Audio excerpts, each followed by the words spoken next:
Good day, good afternoon, good night. How you doing? This is MCM and you're listening to You're Probably Right.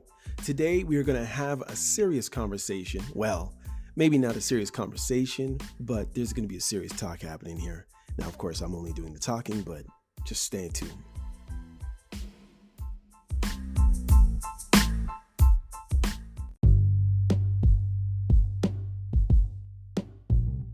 Hey, how you doing? This is You're Probably Right podcast, and I am your host. I am the man on the microphone, MCM, back for another edition. All right, check it out. You know that you're welcome in my house anytime, right? Yeah, I haven't said that for a while, have I? Or maybe I have. All right, check it out. I wanted to talk about a couple things, but usually, okay, I'm not gonna say usually because what if you go back and you hear me talking about a bunch of trash and I didn't really think about it, whatever I was saying at the time. So what I'm gonna say is I'm gonna talk about something, but straight off the cuff. Now, okay, I will say it. I generally have rough notes, and if you've looked at any of my descriptions regarding my podcast, you will see some jot notes or rough notes. You won't really see, in many cases, any coherent thoughts. For the podcast listeners at large, do I do this on purpose? Yes and no. I mean, I guess if I had more time, I could put down coherent thoughts and leave them there for you to figure out whether or not you want to listen to my podcast or not. But I mean, they're all amazing, so you should want to listen to everything no matter what, right? Honestly, I just put the stuff there for the algorithms, to tell you the truth. And I mean, it doesn't really help me that much because, as I said, they're not really coherent thoughts a lot of the time. They're just little things here and there. And then sometimes, of course, I'll have things properly written out.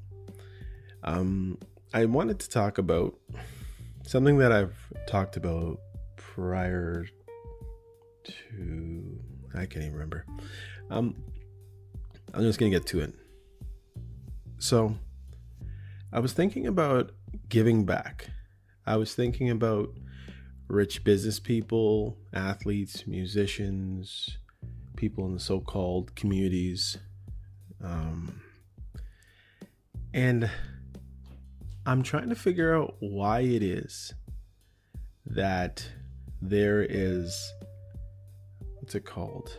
Kumon for, I think, math and English, I believe. I'm not 100% sure. I mean, I technically could check it out. Just hang on one second. What is this? All right. Let's check it out. We got time, right, y'all? Of course we do. Yep. Kumon, Math and Reading Center in Markham. Kumon Math Reading Center in Scarborough. Let's see. I'm going to go to the website. Go to the website, man. Do they got an about us? Here we go. Home. About the center. Let's see. Okay. Now I'm going to read. I do have, what's it called? Dysgraphia. So sometimes I mess up my reading, and it's worse when I write stuff and then I miss things like is, or I don't plural things. It's horrible when you go back and read it. But anyhow, that's a different topic. Maybe I'll talk about it a little bit here too. But it says, welcome to our Kumon Math and Reading Center. For more than 60 years, Kumon After School Academic Enrichment Program has helped children achieve success worldwide. We strive to instill in children the desire to achieve and the motivation to learn on their own. Whether your child is seeking enrichment, needs help catching up, or is just beginning his or her academic career, Kumon is designed to help him or her develop a love for learning. Now,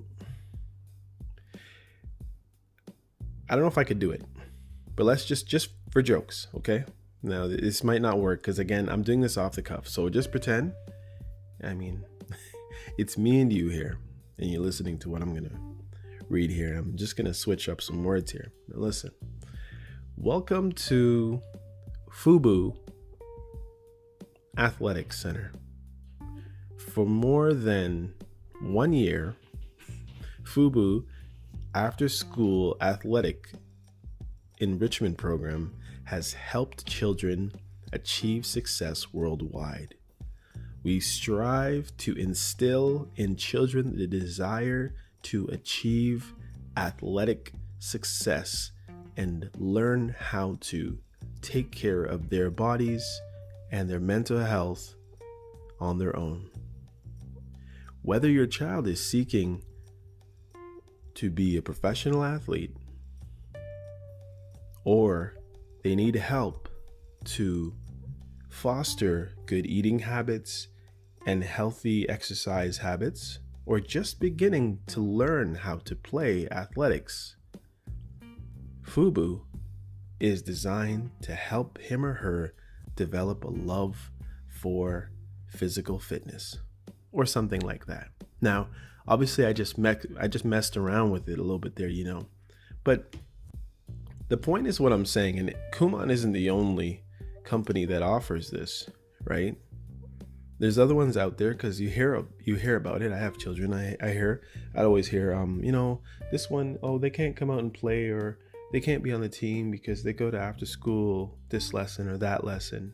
Or, there's Conservatory of Music, which I got lucky and I got to go for a little bit. Conservatory of Music. I don't know if they'll have, because I don't even know if mine was Royal Conservatory. Let's just see. I think it might have been Royal. Yeah, it says Royal, but I don't know if that's the one I went to. I didn't think that they were too royal. Let's check it out. Teaching, learning about our program.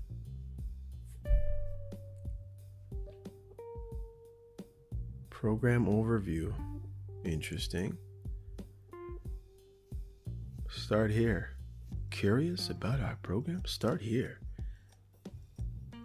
Let's see. The benefits of a formal athletic education. The quality of a child's physical education is linked to their academic, physical fitness, and academic achievement. Research shows that formal athletic training contributes to the cognitive development. Elementary school students in higher quality athletic training programs saw 20% improvement in physical fitness, nutrition, and standardized testing in athletics. No, okay, I totally switched it around. My point is that why can't there be a vision? And this is my little small vision, and it is probably minuscule to the amount of things that really need to be discussed on a greater, higher level. But why isn't it that I can't see one person from this city? Now, I'm not going to the Michael Jordans of the world, or even the Steph Currys of the world, or the different athletes like Ronaldo or David Beckham, or like just moving all around, Israel Adesanya, or wherever, like just whoever you think of when you think of athletics, right? Why can't somebody in the city of Toronto, maybe a famous musician, maybe a famous actor, maybe a famous athlete, maybe just someone who has a lot of disposable income and professes to care about kids and the culture. Now, I am specifically talking about those who have an invested interest in the Black community, whether their children are Black, whether their friends are Black and they care about their children, or whether they're invested in the communities as far as, say, music or whatever other consumption that the Black community has a hand in or contributes to. However you want to look at it. Forget about like just wherever. Okay. Why can't there be something like a Kumon or a Royal Conservatory for athletics for kids? Now, we can throw the Black thing out the window if you want to. But if we concentrate there for a second, I'm saying, how much would it cost to have, just start off with one location. A location like, say, Ice Sports in Scarborough and probably, I think, Canelon, I can't remember what it's called. But where they have 3 rinks. And for a while it was called 3 rinks. Let's see. Canelon Ice Sports. See if I click on this thing. And of course, they're giving me directions. They're not even telling me the website. Let's see. About us. And it's really sad that somebody like me has to be the person to really talk about this, because there's so many much more smart people, individuals that can, really probably get through this more than I could, a lot better. But let's see. Who are we? A story. They're all over the place, these guys. These guys don't have to have an amazingly coherent website. I just wanted your story, but let's see. Stories. This thing keeps popping up. Better, excited to take you on the journey with us. Break time is over, play time is on. Okay. Anyhow, my point is, there was this place called Ice Sports, and basically they had 3 rinks, and they had regular hockey going all the time. I think sometimes summer, I'm not sure if they had a roller league. No, that was different. They had some team that was in a roller league come play ice, see if they could teach them how to play ice hockey. I don't think that worked out too well. I think they were from Trinidad. But why isn't it that somebody can't open a gym with, say, 3 basketball courts, proper staffing, proper facility, and like these other specialized, like Royal Conservatory or Kumon or wherever, you do pay a premium to be in there. Now, you can have it where the government has a hand in it and there's some kind of subsidy, but just starting it off privately, and say the membership is $63 a month for your child to learn how to play basketball with proper facility, proper coaching, proper change room, showers. You could have nutritionists there teaching parents how to properly feed their children, supplement their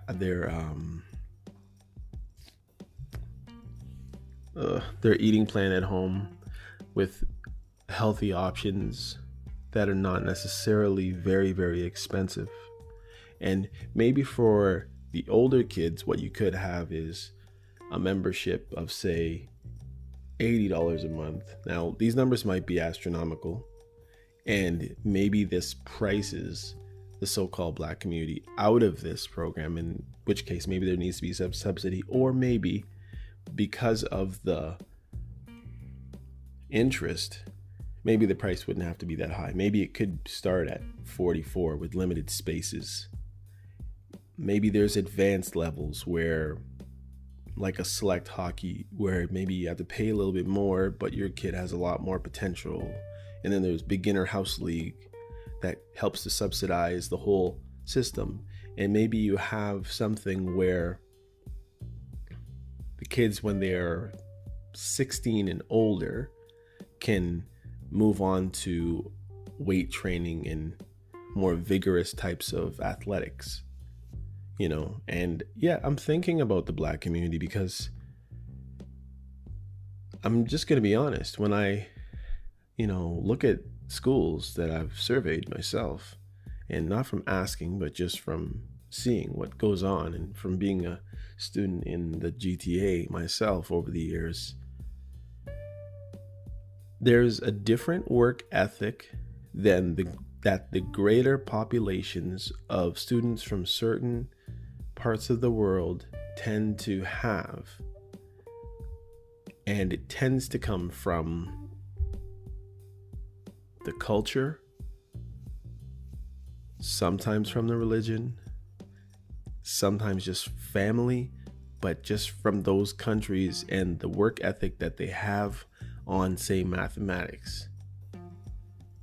I've known students, kids, friends who have had math and math homework, and maybe I had math homework, or maybe their kids, my kids, or whatever it is, but they have math problems to do at home. They're going home and they're doing their math right away. Their parents are giving them other math questions, and there's a whole culture of work your butt off and get that math under control, understand that math, dominate that math. And it seems like it's in the culture. Whereas, say, in my community, you do have those people who instill that in their kids. So don't get me wrong. I've seen it. I've seen people far, way higher achievers than myself in my community. And I am proud of each and every one.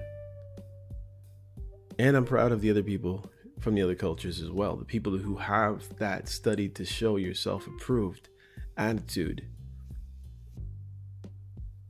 But there's something about athletics in my culture. We like to dominate in the physical realm. It's maybe just what's been left over, I don't know. Or maybe we're just good. If I think about myself in athletics, I wasn't a high overachiever in athletics, but I was pretty good. I didn't get a chance to play organized hockey, for instance, but hockey was always my favorite sport growing up in Toronto. And I can honestly tell you, no matter where I played, whether it was kids from AAA hockey or AA hockey or house league or just enthusiasts like myself, but I rarely ever played where I wasn't outshining the majority of the other players. And I was a kid at 10, I was playing against 19, 20-year-olds in road hockey. Then it moved on to shinny hockey where, you just put on the skates and make sure you have a helmet and gloves and you're allowed to play on, when they have open rinks. Or when they used to make the rinks outside of the school. I mean, they had a budget for it where they used to make us outdoor rinks in the wintertime. They fostered that Canadian sport of hockey. Someone told me lacrosse is our national sport, but not where I was living anyhow. I'm just wondering, why can't we have that for basketball? Why can't we have that for football? Why can't we have it for sports and athletics? Something that many of my friends, family members have just gravitated to or just been exceptionally well at. Why can't we have a Royal Conservatory of athletics? Why can't we have a Good Life gym for basketball? I don't understand. There has to be some reason. Maybe it's just not enough money in it. But I'm saying, if you're worth hundreds of millions of dollars, are you telling me that you really can't afford to get some building in an obscure part of land in the GTA, which is now becoming harder and harder to find. But there's no write-offs that a government will give for something like that. I mean, I remember there used to be some kind of a tax credit of $500 if your kid was under the age of 12, I believe, or something like that. And it was a tax write-off if you tried to put your kid in something. But I mean, that would mean that the government would be probably subsidizing at least, say, 40% to 45% of it for the year, and parents would have to kick in the other part or something like that. But basically what I'm saying is, okay, I'll just look at myself. I was good at sports. My parents didn't help me to be good at sports, besides the genetic code that they released into my body on conception or whatever. But like, I think about it, my parents sent me to guitar lessons. I did that for a while. I wasn't that great at it, but I was okay enough to get like a 3rd place trophy or something like that. I still had to read the music. I didn't memorize anything, but my playing skill was very good. But when I think about, like, for instance, I guess I would be a good example because my parents didn't really care about my athletics. Like, I could come back and say, oh, you know, I got on the basketball team, or I got on the football team, or a soccer team, which I did. I got on all those teams. But it wasn't like, ooh, whoopity-doo, I'm showing up at your games. Now, I did that for my kids. And maybe that was just because my parents didn't do it for me. Or maybe it was the fact that I grew up around the era of Michael Jordan, and most of us West Indian kids cared about the NBA. And everybody wanted to be like Mike. Everybody wanted a pair of Jordans and wanted to see if they could jump and dunk and all that stuff. And I mean, I did learn that stuff, but I can honestly tell you, from playing the 3 or 4 different organized sports, even at the high school level, my parents or none of my family members ever showed up to one of my games. But it was in me, and I see it in the kids, the children of today as well. And why aren't we harnessing the area that my culture excels at? Like, I don't understand why there's no giving back. These guys want to give back on videos, you know, God's Plan, Drake. He's giving away BMW. He's giving away money for this and money for that and this, that, and the other. You know, you do have LeBron James saying, you know what, I can subsidize a school, or I can pay for a school, or build a school with my money, or whatever. And I don't care whether or not it was a tax write-off or whatever the case was. The point is, he did it. Why isn't this happening in Canada yet? Nobody wants, I won't say nobody. Some people probably want Afrocentric schools. Some people want all the budget spent on anti-Black racism and intersectionalities and support for Black Lives Matter and the various discriminations of this, that, and the other. And it's just webinar and seminar after seminar and club and whatever it is after. And it's a lot of money that you're putting into these things.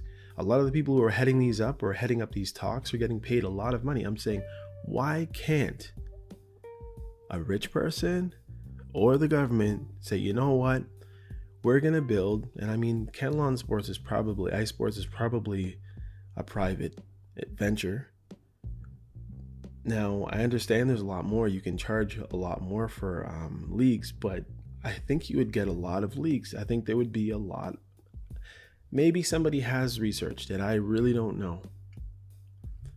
But I would say, honestly, a dream for the so-called Black community would be if somebody could come up with something that looked like, say, a Good Life Fitness, had all the top level equipment, a paid monthly membership or yearly membership with 3 or 4 or 5 basketball courts, with regular people servicing the equipment and taking care of the facilities in a nice proper area. overseen properly, and possibly some kind of government subsidy for something, maybe a tax break on the land or something to help, maybe. If you want to help our community, because when I go back and I listen to all the money that is being put into the Black community from the prime minister or from the premiers or from the mayors, and I just don't see it. When I see the kids not caring in their schools, when I see them in schools where they are a population of possibly 9 to 10% of the population, and 70% out of that population are lucky if they graduate high school with anything above a 60 average. And I do get it. It's a sinful world. And most of the things that are promised to different cultures and different communities, most of the time, they're lip service. Most of the people that they grab to say, okay, we want to help your community, so we want you to be a spokesperson, most of those people are handpicked. And a lot of those people do not even understand the struggles of that greater community. They just happen to look like them or talk like them or be from the same country as them. So I'm sure somebody can further this conversation in a more intelligent way, but I think you are getting the understanding of what I'm saying. I'll just allude to it for 2 seconds, but obviously we all saw that slap, right? It's gonna make everybody look at that trailer for Hitch a lot different when he slaps that short dude who was dancing. Alex Brennerman in the movie, and whatever, Alex Hitchens or whatever it was. But all I'm gonna say is Chris Rock can take a slap. Although it seems strange that a man that big can just put a little slap in it, and a little small guy can just barely flinch and keep talking without his lip instantly starting to swell. But that's a whole different story. Totally uncalled for. And if the depending on whether or not maybe they want to fry Will Smith by now, who knows? Wins Best Actor. They finally came out with that show about Fresh Prince of Bel-Air, whatever, the drama, whatever it is. And family seems to be on top of the world. The joke seemed pretty petty. And I think, considering what I heard that guy, Ricky Gervais, do a few times at the Oscars, that joke was really minimal. And most people, like myself, think this probably has something to do with that whole entanglement, August Alsina incident with the Smiths, and it's all a bad situation. But I think it's sadly a distraction to get people all worried about the wrong things. You know, there's wars happening. There is a family that burnt up in a fire, and still people more or less care about that. Anyhow, that's for that. I did have something to talk about that was called How Do I Catch Up? And just thinking about things like, I know I've talked about it before, but being, in my older adult years, but not quite old, I think about, say, people who were left back or kind of left out of the main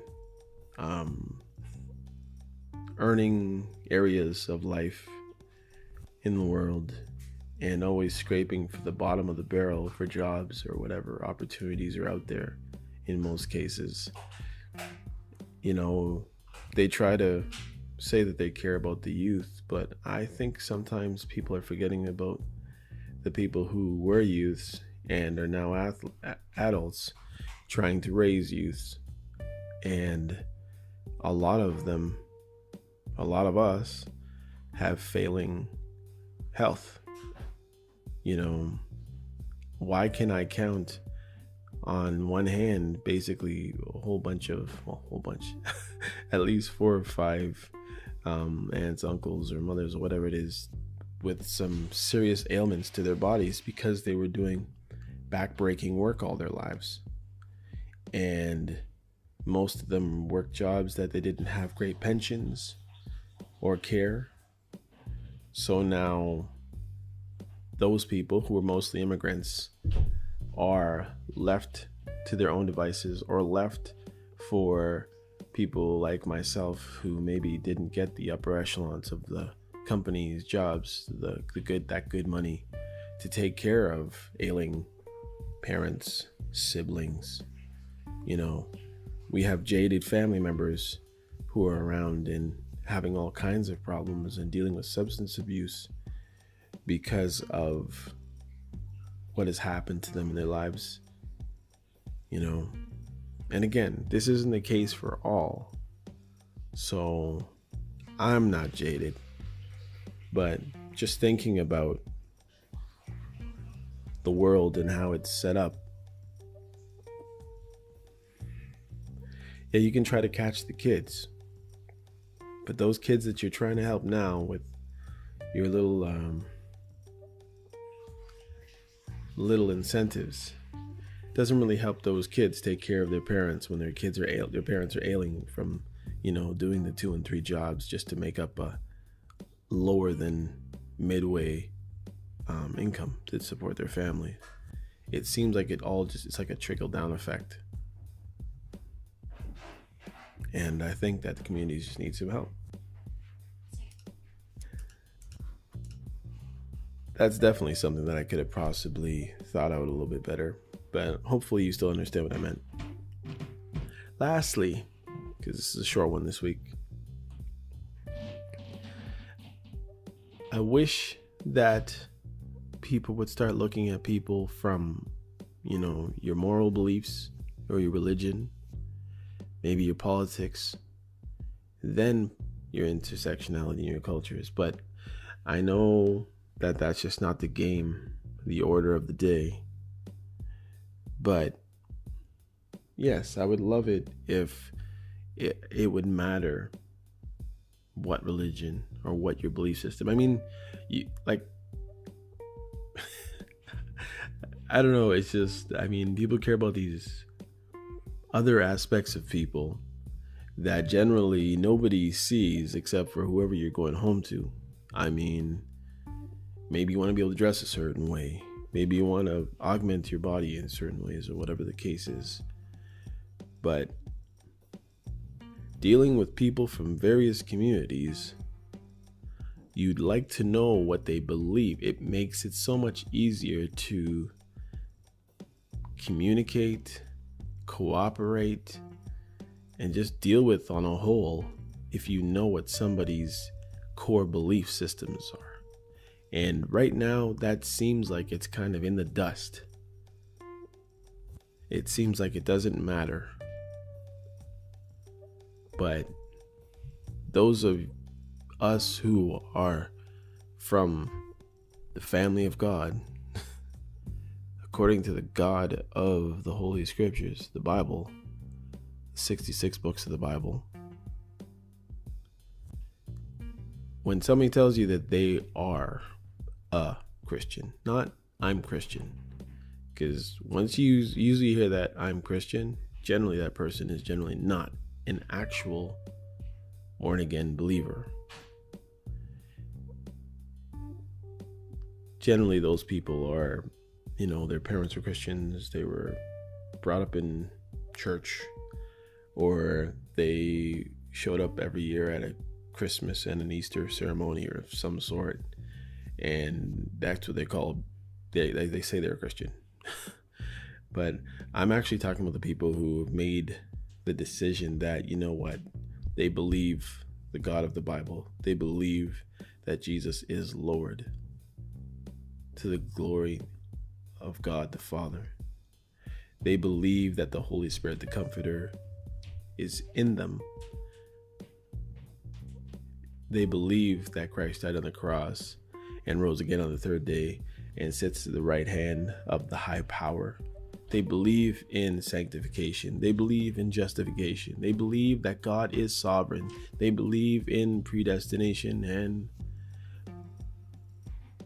double predestination. They believe these things. We believe that we were given, that our mortal bodies were quickened because we were chosen. But the whole thing is, if at work I was allowed to put that somehow in the place of where people think the most important part of them is their pronouns, I'm starting to really, really believe that, yes, I would love if I could put my name and in brackets beside my name, a believer in Jesus. Why not? I mean, there are certain religions, according to their dress code, their culture, their religion, whatever, however you want to put it, if you see a woman in a hijab or a burqa or both, if you see a person who's a Sikh and they're wearing a turban and possibly have a dagger, if somebody's wearing a yarmulke, or am I saying it right? I think so. Forgive me if I'm not, but if somebody's a Hasidic Jew and they have the curls coming down from their sideburns, or they wear one of those special hats, or there's certain things, you might see a bindi on, and I mean, it's not only Hindu people apparently that wear bindis. I think even Sikh people do as well. I'm not 100% sure. Or the length of a hair of from certain people, certain cultures. Like, there's various ways to tell. But with Christians, there's various looks, I guess you could get. But just like the other religions, but very subtle differences a lot of the time. Some people think it's in the dressing, so it'll say, do not conform to the ways of the world. So maybe you'd see somebody with no tattoos, but a lot of people don't have tattoos. Maybe you'll see some people who don't dress in fashion, or you'll see women who are wearing hats or only wearing dress clothes. Like, there's little things. I mean, maybe if you're Amish or one of those other sects of the church. But the point is, I wish that we were allowed to put that in front or beside our names. I know that companies are encouraging people to put pictures, like almost like an avatar, throughout the company or your education. I know I didn't do that for my college. It was an option. They have the set figurine, the head and a body, and the basic avatar. But what they want you to do is put your face there, and I've kind of gone back and forth. Sometimes you want to do something like, say, like a podcast or a YouTube channel or Instagram, and it's like, do you want to intertwine all these things with your actual real likeness, or do you want some anonymity and privacy so you could do whatever and say whatever? But chances are, not tying all these things together are probably not going to get you any serious exposure in most cases. But anyway, that's about all I have to say today. And I hope you come next time. This has been another amazing broadcast of You're Probably Right podcast. Take care. I'm MCM.